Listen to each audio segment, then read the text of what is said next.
podem estar prestes a morrer. Nós ficamos segurando firme no manche, mas ficamos muito tensos. É o terceiro acidente bizarro envolvendo um 737 e que se tornaria o maior caso de investigação da história da aviação. Porque o Boeing 737, o avião mais usado do mundo, estava caindo do céu. Durante 6 longos anos, os investigadores continuam perplexos. Milhares de vidas poderiam estar em risco. Você sente mais falta quando alguma coisa é arrancada de você. O mistério do 737 poderá ser resolvido antes que mais pessoas morram?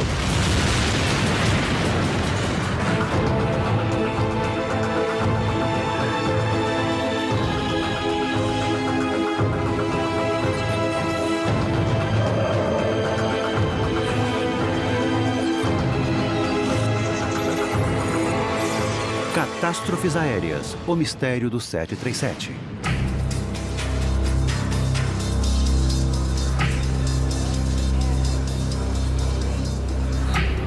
Trenton, 9 de junho de 1996, 7 da noite. Reconstituição. Brian Bishop é piloto da Eastwind Airlines há 4 anos.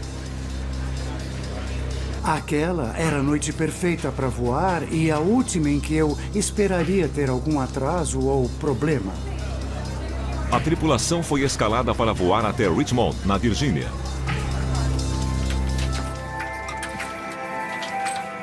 A aeronave é um Boeing 737, o avião mais popular do mundo. É ali, senhor.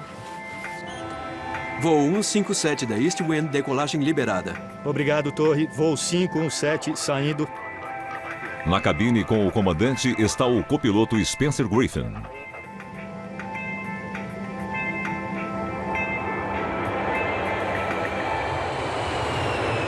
Quando a noite cai, o avião ganha os céus, assim como milhares de 737s fazem diariamente. Depois de 87 minutos de voo, a aeronave aproxima-se do destino final, Richmond. Quer uma bebida, senhor? Tudo parece estar normal. Os ventos estavam calmos. O céu estava limpo, com muita visibilidade. Quando o avião se aproxima de Richmond, a tripulação prepara os passageiros para a aterrissagem.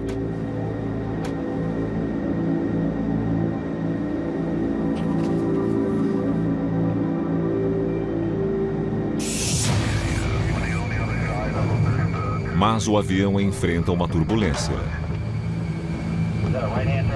O comandante Bishop pisa no controle do leme para alinhar a aeronave para o pouso. Ele espera que o avião vire levemente para a direita. Mas não é o que acontece. O avião se inclinou forte para a direita, em cerca de 90 graus. Eu até fui jogado contra a janela.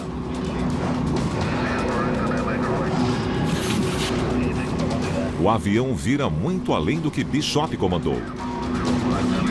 Está quase ficando de barriga para cima. O comandante tenta corrigi-lo, mas os controles não respondem. O pedal até se movia, mas estava muito duro e só descia uns 2 centímetros. Eu senti que o pedal travou e praticamente não tinha força para empurrá-lo mais. O avião está sem controle e girando catastroficamente em direção ao solo. Fiquei muito nervoso e fiquei segurando firme. Eu segurei firme e fiz o que precisava ser feito.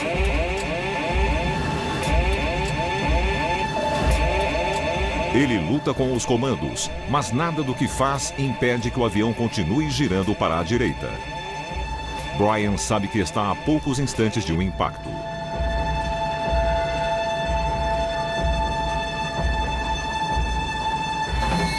O que ele não sabe é que este problema já ocorreu antes em outro 737.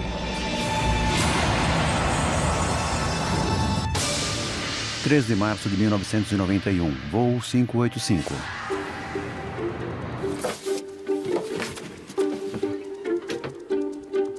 Cinco anos antes, o voo 585 da United Airlines está prestes a decolar para uma rápida viagem de Denver a Colorado Springs. A aeronave é um Boeing 737. Os aviões modernos são comandados por uma dupla. Pelo piloto que comanda e pelo piloto que monitora ou que não voa. E as tarefas são trocadas pelo comandante e pelo copiloto, geralmente a cada trecho viajado. O avião será comandado pela copiloto Tricia Iverson. Ela é uma das primeiras mulheres a voar pela United Airlines. Era a primeira viagem do dia. O comandante estava de bom humor e ansioso para chegar em casa. Ele tinha planos para aquela noite e ia tirar férias de 2 semanas.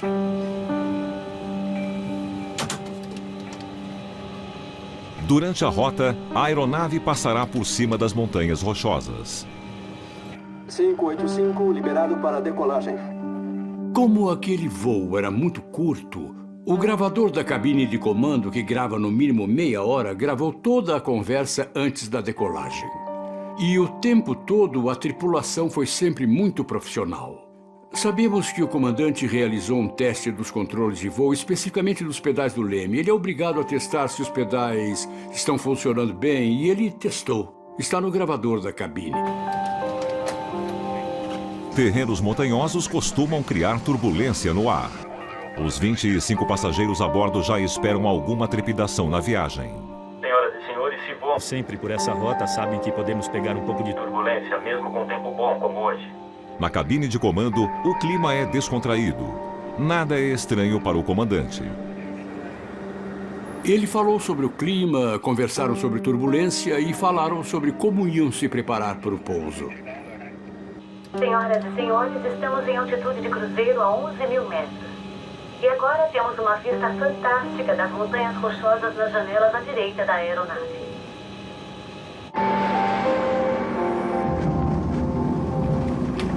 Depois de apenas 20 minutos, o Boeing 737 inicia a aproximação final. Ainda não há nada indicando que algo pode dar errado. Para sua segurança, mantenham os cintos afivelados enquanto estiverem em seus assentos. A tripulação sabe que a aterrissagem será acidentada. É sempre assim nas montanhas. Isso é desconfortável para os passageiros. O comandante comentou que sempre tinha turbulência toda vez que ele pousava em Colorado Springs. O copiloto sugeriu que o avião fosse acelerado para ficar mais estável na turbulência. Concordo, mais 20 por hora. O pouso vai ser difícil, mas deve ser manejável. Pista 30 livre para pouso. Quando se aproximaram da pista, viram que estava ventando. A velocidade do avião aumentava e diminuía. A altitude também variava por causa dos ventos, e eles tentaram ajustar. O avião é sacudido pelas correntes de ar. Os pilotos ajustam os controles. Começando a descer e se aproximando da pista 30, United 585.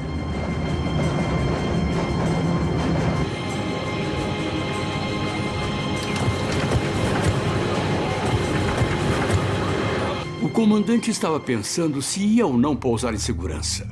Ele achava que estavam muito perto das montanhas e que estava ventando muito. Estavam a menos de 3 quilômetros do início da pista. Acho que vamos ter problemas para pousar. O avião balança tanto que existe o risco de os pilotos perderem a aproximação da pista. O procedimento normal seria dar a volta e alinhar o avião novamente. Não estava dando certo e eles resolveram abortar a aproximação. Queriam dar a volta para alinhar de novo. Estamos a 300 metros. Mas eles não têm esta oportunidade.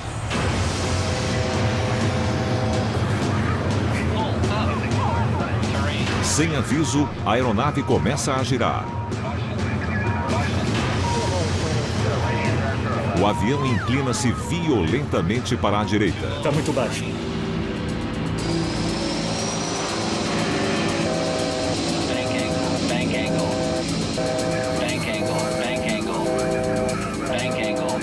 Os pilotos tentam corrigir a aeronave, mas assim como no voo 517, os controles não respondem. Recolheram os flaps para 15. Flaps em 15. 15!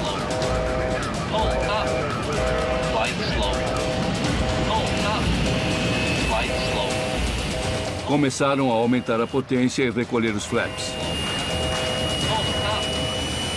Mas nenhum comando faz alguma diferença. Conforme continua a se inclinar, o avião vai em direção ao solo. Eles não tiveram muito tempo, só 6 segundos. Antes de o avião bater no chão.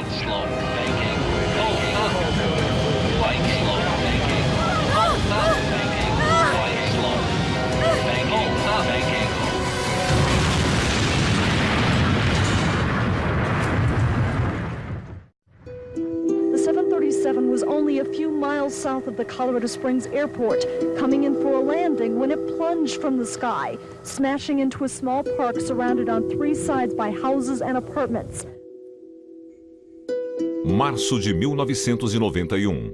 O voo 585 da United Airlines de Denver a Colorado Springs caiu a poucos quilômetros de seu destino. Todas as pessoas a bordo morreram instantaneamente. Gail Dunham ouve notícias sobre um acidente, mas não suspeita que seu marido, Hal Green, seja o piloto. Eu fiquei em choque. Eu sabia que tinha sido um acidente fatal, mas não fazia ideia de que Hal estivesse nele. Essa ideia nunca passou pela minha cabeça. Suas asas de piloto ficaram amassadas devido ao impacto da queda. Eu fiquei em choque. Eu achei que quedas de avião fossem muito raras, que fossem um ato de Deus. Investigadores são chamados ao local do acidente com urgência. Greg Phillips é o responsável. Existe uma grande responsabilidade para acertar em uma investigação de acidente aéreo. É uma questão de vida ou morte ou potencial para vida e morte. A esta altura, ele sabe apenas que o avião era um Boeing 737, a aeronave mais usada no mundo. Se um avião tão popular tem uma falha, é ainda mais crucial que a investigação acerte de primeira. Um dos maiores medos que temos como investigadores de acidentes aéreos é que a investigação pela qual somos responsáveis encontre um erro, que os fabricantes consertem, que a agência de aviação mande consertar. Mas que esse não tenha sido o problema. Não há melhora nenhuma na segurança se mandarmos consertar uma coisa que não estava quebrada. A pior coisa é a peça defeituosa continuar com defeito e não descobrirmos o que causou o acidente e o que precisa ser reparado. E a maioria dos acidentes é muito complexa. Normalmente eles são uma série de eventos que acontecem em um certo momento e fazem as coisas darem errado. Quando a equipe examina os dados, um tema parece se destacar: a turbulência do vento. Quando há muito vento, como aconteceu naquele dia em Colorado Springs, quando o United 585 se aproximou da pista, há muita turbulência.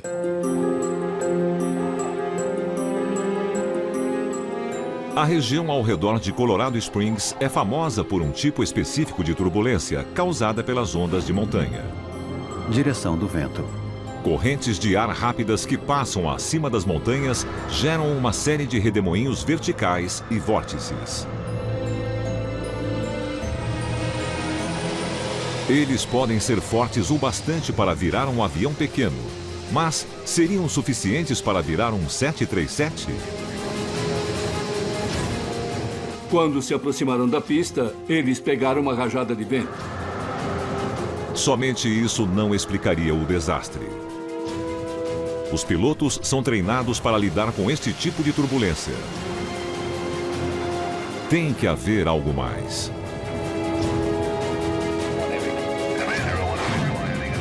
Os pilotos cometem erros. É humano cometer erros. Enquanto as pessoas estiverem envolvidas em coisas como pilotar, fazer manutenção ou dirigir carros. Ainda não existe nenhum humano perfeito.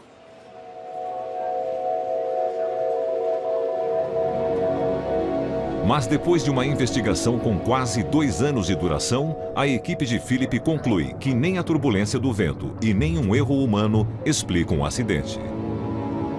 A queda do voo 585 continua um mistério. There is no obvious fault that caused the airplane to behave in the manner it did. We really have a mysterious anomaly.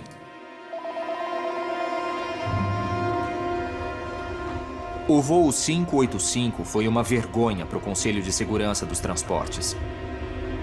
Eles divulgaram um relatório e a capa desse relatório dizia que o avião tinha caído por motivos indeterminados. É uma grande vergonha.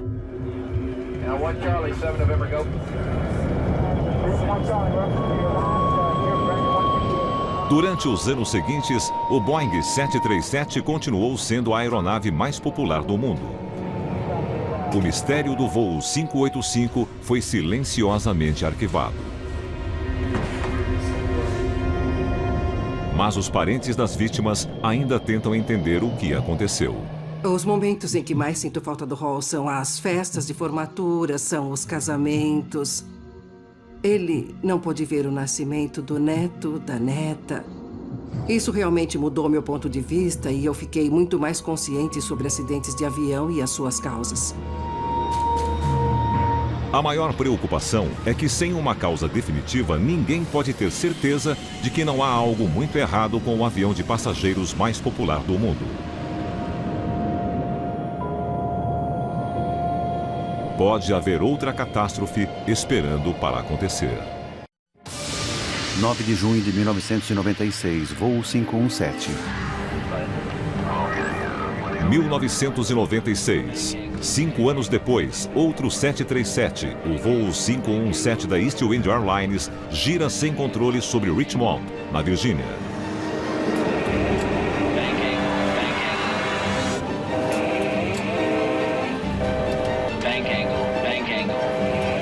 Assim como o voo 585, o avião inclina-se acentuadamente para a direita.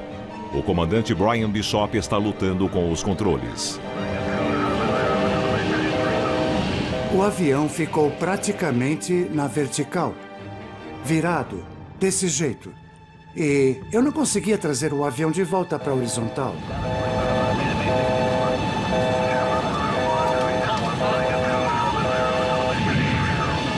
Bishop e o copiloto Spencer Griffin conseguem estabilizar a aeronave, mas ainda não conseguem pilotá-la. Eu consegui desvirar o avião, mas não estava conseguindo controlá-lo. No momento em que se percebe um problema, a única vontade que se tem a essa altura é encontrar uma saída. O voo 517 apresenta exatamente o mesmo defeito do voo 585 e corre um grande risco de ter o mesmo destino. Eu liguei para a comissária de bordo e disse que tínhamos uma emergência e pedi que sentassem e apertassem os cintos.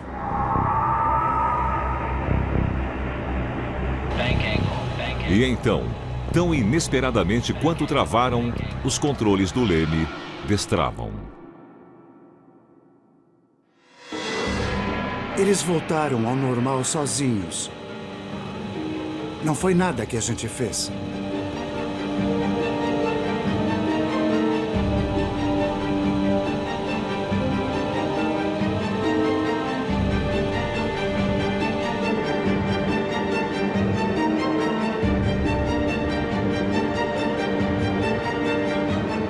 E enquanto Bishop tenta compreender a situação, o controle trava novamente. O avião fez aquilo de novo, do nada. Naquela hora a gente estava lutando para continuar voando. Coloquei mais potência no motor, mas não consegui virar o avião. A gente não tinha certeza se ia conseguir chegar ao aeroporto. Bishop conversa com seu copiloto, Spencer Griffin. Ele olhou para mim e perguntou: "Você consegue controlar o avião?" Eu disse: "Spencer, acho que não."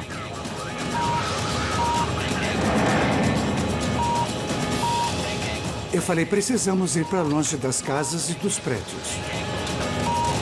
Enquanto o avião inclina-se sobre Richmond, os pilotos veem a cidade abaixo. Era noite e dava para ver as luzes. E ele, muito calmo, para minha surpresa, falou: "Ei, olha, aquele lugar está bom."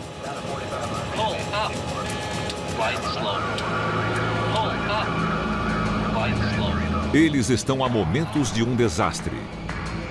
Será que o mistério de Colorado Springs acontecerá novamente? Nenhum dos pilotos sabia que outro acidente, quase 2 anos antes, havia sido causado pelo mesmo problema. Os investigadores imaginavam que a falha já havia sido consertada. 8 de setembro de 1994, voo 427. –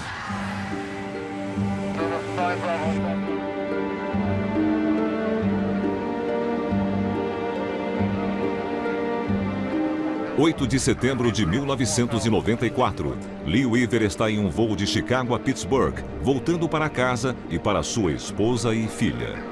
Meu pai voava muito, ele viajou o mundo todo. Seria mais fácil dizer os lugares para onde ele não foi.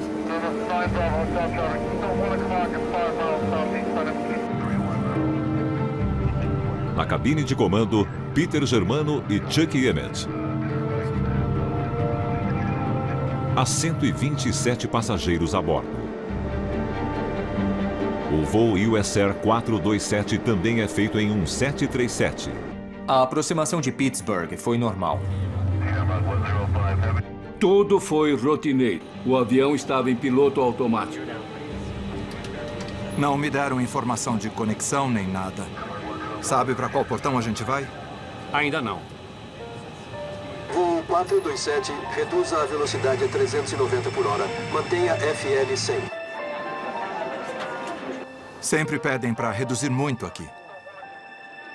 Conforme o avião se aproxima de Pittsburgh, a torre de controle aéreo pede para que ele se junte a uma fila que aguarda para pousar.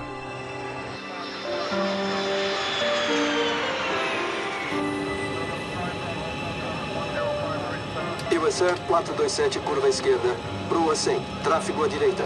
10 km ao norte, uma corrente de jato subiu para 1.500 metros. Virando proa 100, US Air 427.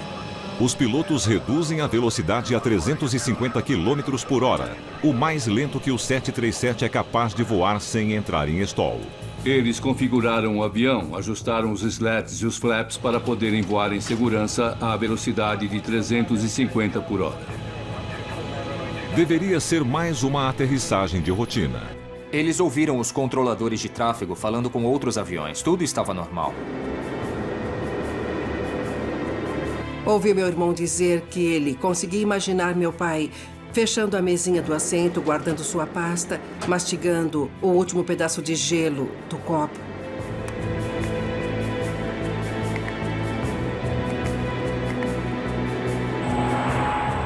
Quando o voo 427 junta-se à fila, entra em uma esteira de turbulência causada pelo avião à frente. 2 grandes solavancos ocorrem em sequência. O avião começou a se inclinar.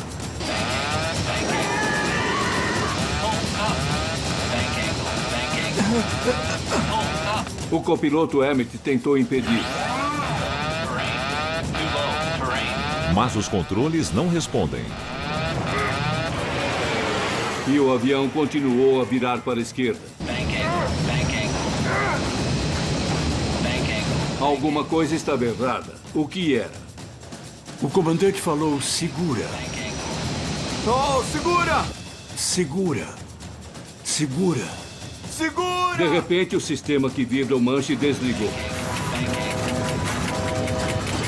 O voo 427 começa a cair. Eu não sei o que está acontecendo.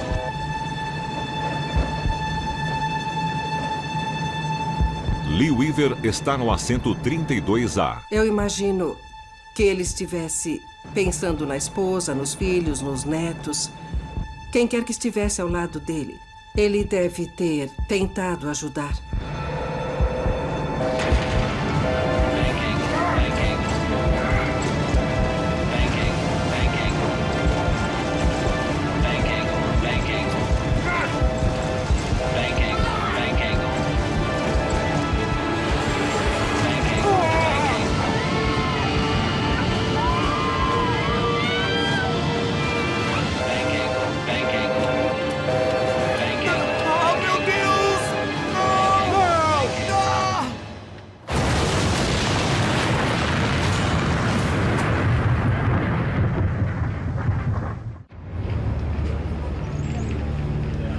voo 427 choca-se contra o solo a 480 km/h, bem longe da pista de pouso. There are an estimated 135 casualties. That there are no survivors. No survivors, that's right. How bad is it up there? What have they said? I don't know. That's bad. I don't know if it can be any worse than that. O investigador de acidentes aéreos Malcolm Brenner é convocado. Ele logo começa a enxergar semelhanças com acidentes anteriores.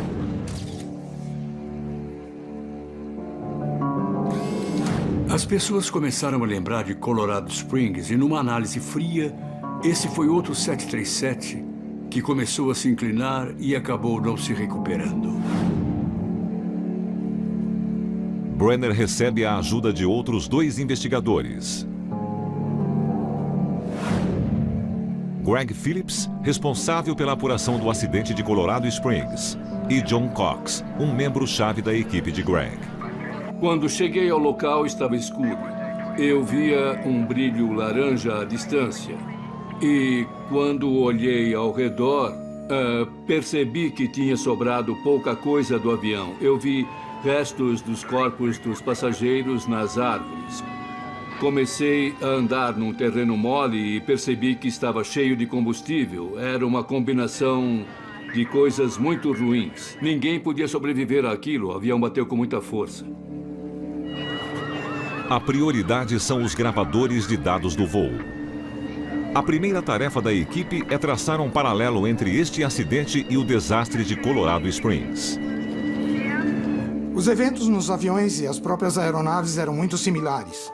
Parecia existir uma ligação entre os 2 casos. Os investigadores precisam saber se a ligação aparente é real. E resolvem criar animações dos últimos momentos das 2 aeronaves. Em seguida, as executam lado a lado. O resultado é surpreendente. Os últimos momentos não são apenas similares, são idênticos. Realmente pensamos que tínhamos encontrado algo que teria afetado o US-427 e o United 585. Repentinamente, a investigação ganha mais urgência. Há mais de 1.000 737s voando regularmente.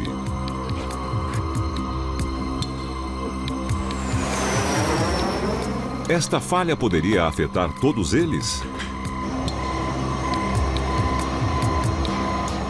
Foi uma catástrofe no pior sentido da palavra. Achamos quase impossível acreditar que aquilo era verdade. A equipe analisa as animações mais detalhadamente. Eles são capazes de indicar o exato momento em que as coisas dão errado nos 2 voos. Primeiro, os aviões entram em uma turbulência. Em seguida, giram sem controle. Algo misterioso que os pilotos não foram capazes de detectar e combater deu errado. Eu sabia que íamos precisar de todo mundo que pudesse ajudar, de investigadores treinados, e teria que ser imediatamente. Há uma fonte de evidências nova e importante para avaliar na queda do voo 427. Desde o acidente de Colorado Springs, 3 anos antes, os gravadores de dados haviam ficado mais sofisticados. A caixa preta do voo 427 mostra exatamente como cada controle do avião se comportou durante o momento fatal. Um registro em especial chama a atenção para o leme do voo 427, que estava emperrado à direita no ponto mais extremo possível. Isso faria a aeronave virar e girar loucamente. Para corrigir o problema, o piloto teria que pisar no pedal na direção oposta. Mas isso parece não ter acontecido. Por quê?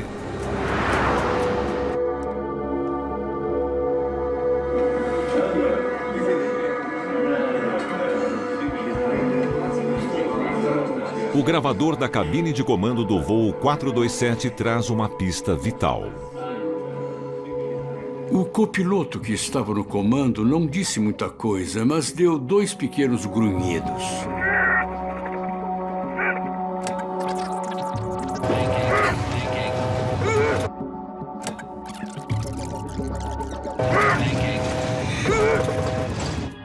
grunhidos são incomuns num gravador de voz. Os controles são projetados para que ninguém precise brigar com eles. Os grunhidos acabaram sendo a maior evidência que encontramos. Brenner sincroniza os dados para descobrir como a aeronave estava agindo no momento dos grunhidos. Eles aparecem no exato momento em que o leme vira.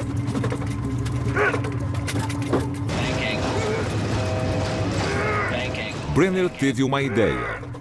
Ele supôs que o copiloto estava usando toda a sua força para controlar o leme, mas o leme não estava respondendo. Ele empurrou o pedal do leme com força, pisou no pedal do leme e ele não desceu. Ele colocou toda a força que conseguiu e ainda assim o pedal não desceu.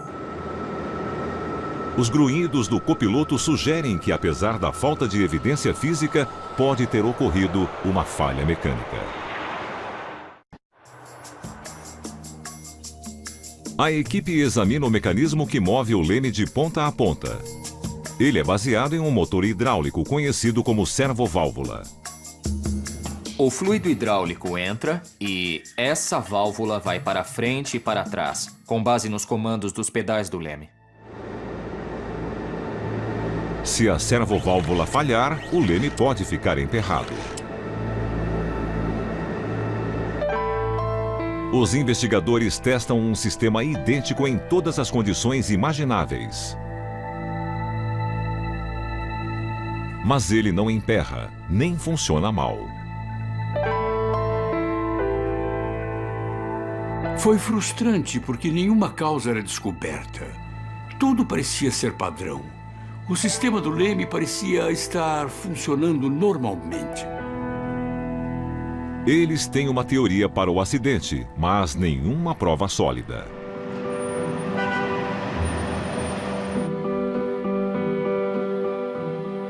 Com a suspeita de que o leme pode ter emperrado, solicita-se que a Boeing atualize o sistema de servoválvula de todos os 737s. A agência de aviação decidiu que não seria necessário tirar os aviões do ar, mas que eles precisariam de alguns ajustes.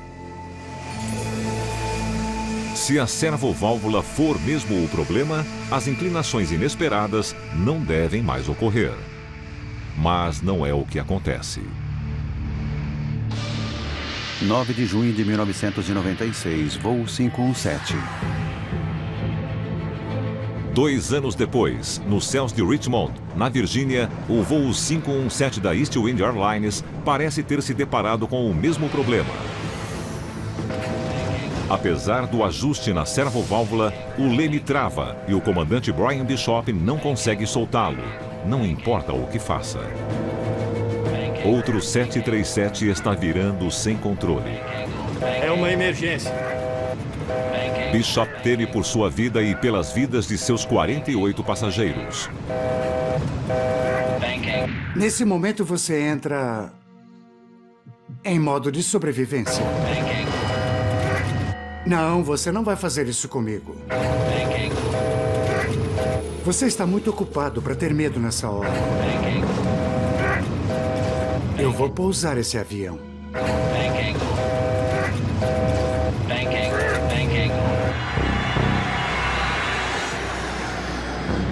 Então os controles repentinamente destravam mais uma vez. A aeronave fica nivelada. É a segunda vez que os controles do leme travam e destravam em poucos segundos.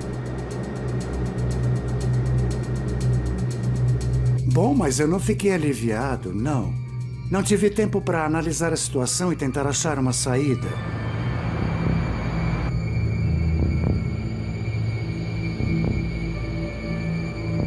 O copiloto perguntou se eu conseguia controlar o avião. Eu disse que não sabia, que não tinha certeza.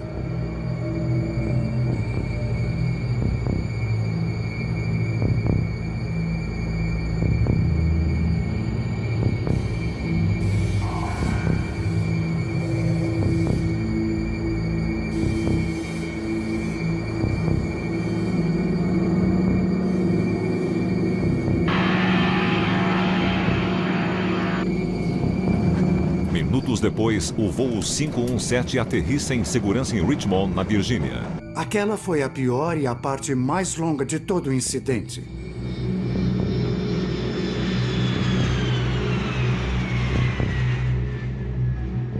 O voo escapou por muito pouco. Imediatamente soa um alarme na indústria da aviação. Depois dos acidentes fatais de 1991 e 1994, os investigadores acreditavam ter identificado e resolvido o problema do 737. Mas eles estavam errados. O 737 volta a ser considerado perigoso.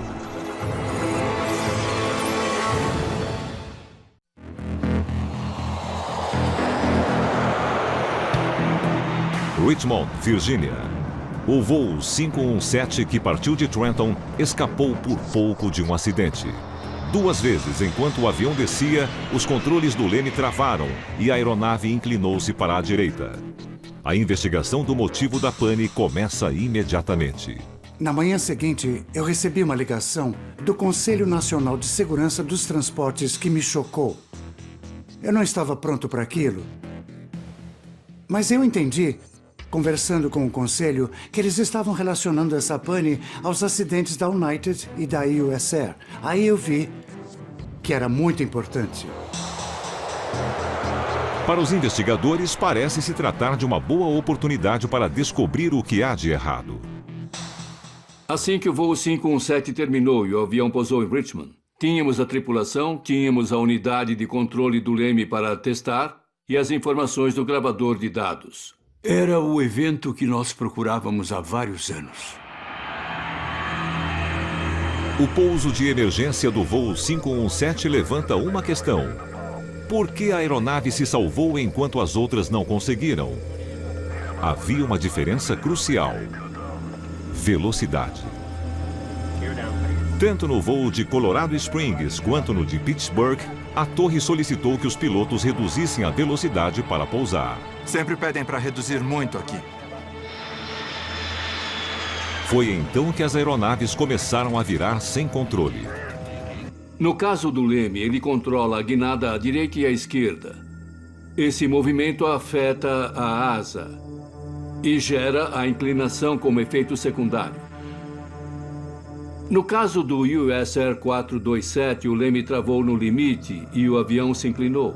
Mas seria normal que o controle de rolamento, os ailerons e os spoilers fossem capazes de corrigir o erro para poder nivelar a asa. E era nisso que os pilotos, todos os pilotos de 737 acreditavam naquela época, incluindo eu mesmo. Mas à velocidade de 350 km por hora, os flaps da asa não têm efeito. O US Air 427 estava voando, como descobriram depois, na configuração mais vulnerável possível de velocidade e posição do flap. 350 por hora e flap 1. A 350 por hora, o leme no limite deixaria o avião sem controle. A investigação revela que a aeronave de Bishop estava viajando a uma velocidade maior quando se aproximou de Richmond, 460 km por hora. A esta velocidade, existe arrasto suficiente para que os ailerons e spoilers reconheçam e controlem um problema como um leme travado. Por isso, Bishop foi capaz de nivelar o avião. A velocidade foi o que salvou o voo 517. Eu adoraria dizer que eu fui um grande piloto, que fui um dos melhores pilotos do mundo e que salvei um avião. Mas a verdade é que eu contei com a sorte. E teria sido assim com a maioria dos pilotos. Mas ainda não há explicação de por que o leme travou.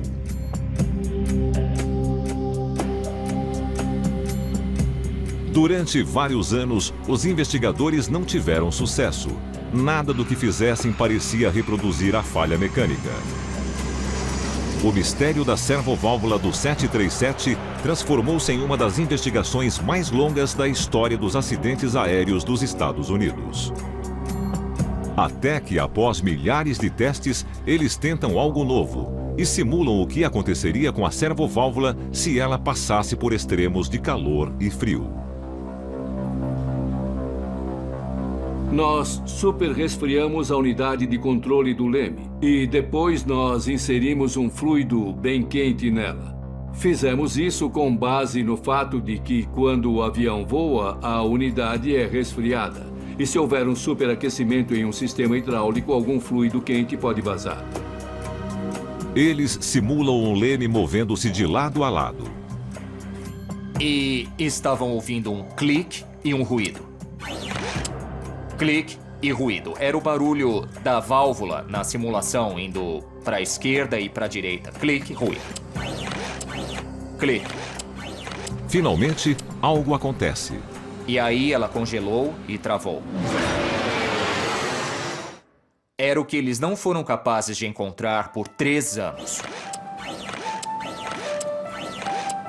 Os testes revelam que, em condições bastante incomuns, quando um fluido hidráulico quente entra em contato com o metal frio da servoválvula, esta servoválvula que controla o leme trava.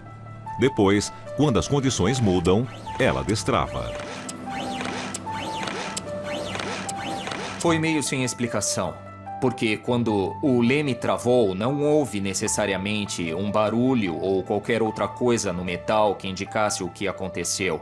Da mesma forma, não havia evidência de uma contaminação grave no fluido hidráulico. Os investigadores encontram uma falha mecânica que não deixa rastros. Era a revelação que eles estavam procurando. A descoberta foi que ficamos sabendo que um travamento pode acontecer e não deixar marcas. Esse foi um caso não resolvido por anos e realmente foi o maior mistério da aviação.